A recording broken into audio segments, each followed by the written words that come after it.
Meet Melissa. She was diagnosed with osteoporosis, and pretty severe osteoporosis at that. And yet, in a matter of a year, she was the most impressive case of aggressive osteoporosis reversal I've ever seen. So this is not exactly a what's typical. This is a what could happen. Here's what you can expect to learn in this video.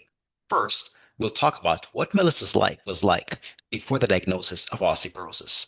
Then, we'll talk about the exercise program that reversed her osteoporosis, followed by the nutritional changes that she made, as well as the results. That is specifically how has her T-score changed before the diagnosis versus after a year of using her current approach, and why I think her results were so exceptional. Again, these are not typical results. These are exceptional, and there are four possible reasons that I'm speculating that this could be why. Finally, we'll talk about how her life is different now that she literally no longer has osteoporosis. So, Melissa's life before, she was super active. She was an avid mountain biker, and then she got diagnosed with osteoporosis. Of course, when you're diagnosed with osteoporosis, things like mountain biking and downhill skiing, which she really enjoyed, are serious no-nos. So she thought this was out forever. Um, and when she was diagnosed, her T score in the lumbar spine was minus 3.2, and in the femoral neck was minus 2.8. So she did a bunch of research. She was already a personal trainer who was diagnosed with osteoporosis, in addition to a project manager. Um, and IT project manager was her main 9 to 5 job, and her and personal training was her kind of side hobby. Um, so she did a bunch of research, including buying my book titled Osteoporosis Reversal Secrets, and she came across one law of physiology called Wolff's Law. Wolff's Law states that bones respond very locally, only where the stress is applied and not anywhere else. So as an example, the muscle that you see here on the screen right now is called the rectus femoris. It attaches onto one part of the thigh bone, but not the entire part of the thigh bone. Only the part of the thigh bone where that attaches, that part gets stronger. Again, not the entire thigh bone. And so we have to have proper exercise selection. So she selected deadlifts, which are good for the muscles of the hamstrings, the glutes, and the lower back. And as a result, those muscle attached to the very spots where her T-score wasn't good: her femoral neck, her lumbar spine, and her total hip. In addition to that, she did sumo deadlifts, which target the muscles of the glutes and the quads, the quadriceps, which are good for the T-scores of the total hip and the femoral neck. In addition to that, she used progression. She didn't lift the same weights forever. She made her weights progressively heavier when she met certain objective criteria. And when I emphasize objective, not subjective, not when the weight felt light, but her criterion was this: if she can do more than 3 repetitions past her limit, it's time for an increase. That is, if she thought I need to do 12 and she did 15, she increased the weights. So again, she had an objective criteria, not the weights felt light, but I could do 3 more than the limit.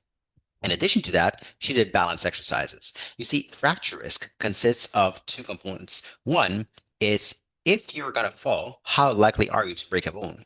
But also, how likely are you to fall to begin with? A lot of people forget about part two, the likelihood of falling. So she decreased her likelihood of falling by improving her balance. As for exercise frequency, for I think of exercise as medicine. For a medication to work, it needs to have two things. One, it needs to have the right medication, be the right medication, and two, it needs to have the right dosage. Same thing for exercise. For strength training to work, it needs to be the right type of exercise. In other words, it needs to have the right exercise selection, but also the right dosage. When it comes to strength training, dosage is determined by the amount of weight, the number of days per week, and the number of sets per exercise. So she aimed for a minimum of 4 days per week. Of course, as a personal trainer and a fitness instructor, she could sub in for one of her colleagues and get more days than that. And again, the keys to making strength training work for osteoporosis specifically are: one, appropriate loading. That is, you need to lift weights that are heavy enough that you cannot do 13 repetitions. You should try to do 12, and if you can do 12, but not 13, you've selected the right weight. If you can do 13, the weight is too light. Okay. So with Melissa, what she did is that she chose weights heavy enough that she could only do between 3 to 12 repetitions, 3 to 12 times. And the number of sets is also important. 1 or 2 sets of an exercise are simply not enough. She needed more. So what she would do is, if she did use higher repetitions, up to 12, she would do 3 to 4 sets per exercise. However, when she used heavier weights, she couldn't do as many reps, and as a result, she did more sets than 3 or 4. In addition to that, she incorporated jumping. The famous LIFTMOR study shows that jumping is both safe and effective for osteoporosis. In this monumental LIFTMOR study, the researchers recruited 101 women with an average age of 65 and divided them into two groups. Group number one did high intensity strength training. This was supervised, progressive. In other words, they used heavier weights over time, as well as jumping and higher impact jumps and larger numbers of jumps over time. High intensity, in other words, they used fairly heavy weights, like we're talking about here, and they did strength training. They also had a control group. They did stretching, balance and mobility work, light functional activities, although the study doesn't specify exactly what activities, and they were unsupervised. After 8 months, here's what happened.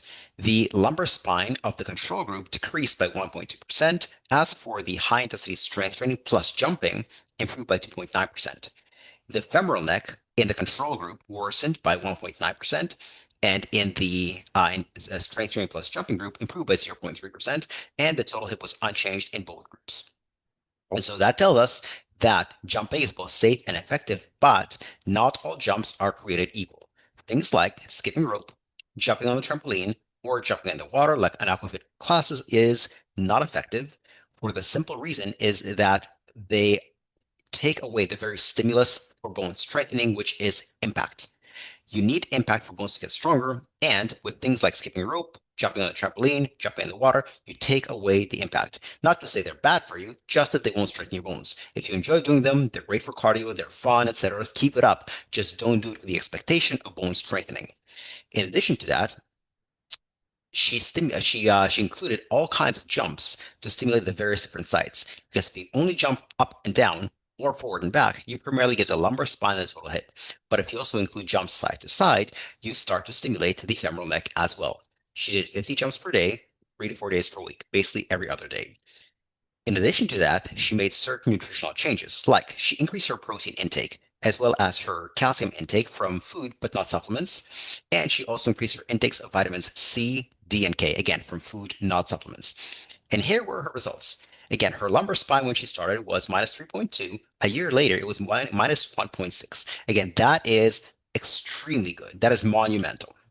Her femoral leg went from minus 2.8 to minus 1.9, and her trabecular bone, which is not a T-score, improved from partially degenerated basically to normal. Quite impressive. Again, this is the best case I've ever seen. So what are the four possible reasons why her results were so exceptional? Here is what I think. There's one possibility is that simply she is a hyper responder. Some people, you give them a little bit of strength training and they improve more than you would expect. Two, her exercise frequency. Most research done, actually all research done on osteoporosis only uses 2 or 3 days per week. Could it be that 4 days per week or more is even more effective? Very possible. Additionally, she used a peptide, an injectable peptide called CJC 1295. Now, as it stands right now, there's not a single research on humans showing this is effective, but the absence of evidence is not the evidence of absence. Maybe this was extremely effective, although again, right now, we just don't know. It's also possible that it did nothing for her bones and it's just, just noise. And lastly, she had no fear of lifting heavy and progressing quickly. A lot of people, especially women with osteoporosis, are think of themselves as fragile. If they lift a heavy weight, they will break something. That wasn't the case in Melissa's case. And my team and I have worked with over 1,000 osteoporosis clients over the years. We've never seen a single fracture as a result of lifting heavy weights. Possibly as a result of bad technique when they weren't with us, yes. Possibly as a result of a fall that would have broken anybody's bones, yes. But as a result of lifting heavy with good technique and avoiding the wrong exercises, absolutely not. So now that Melissa no longer has osteoporosis, how is her life different now? Well, she's back to mountain biking, things which is something she thought she would never do again when she was diagnosed initially. And she is no longer as concerned about breaking a bone. She's no longer anxious about it. Still cautious because she still has osteopenia, but no longer osteoporosis, but it's no longer top of mind all the time. So she's quite happy. And her progress continues to go up and up and up. My name is Igor. I help adults over 50 improve bone density naturally and without medications. I've created a very special video called the Stronger Bones Checklist, 6 steps to improve bone density naturally. It goes into the exercise, nutrition, and supplementation it takes to improve bone density. This video is not available on YouTube. However, it is available for you to download for free at the link on your screen right now or in the description below.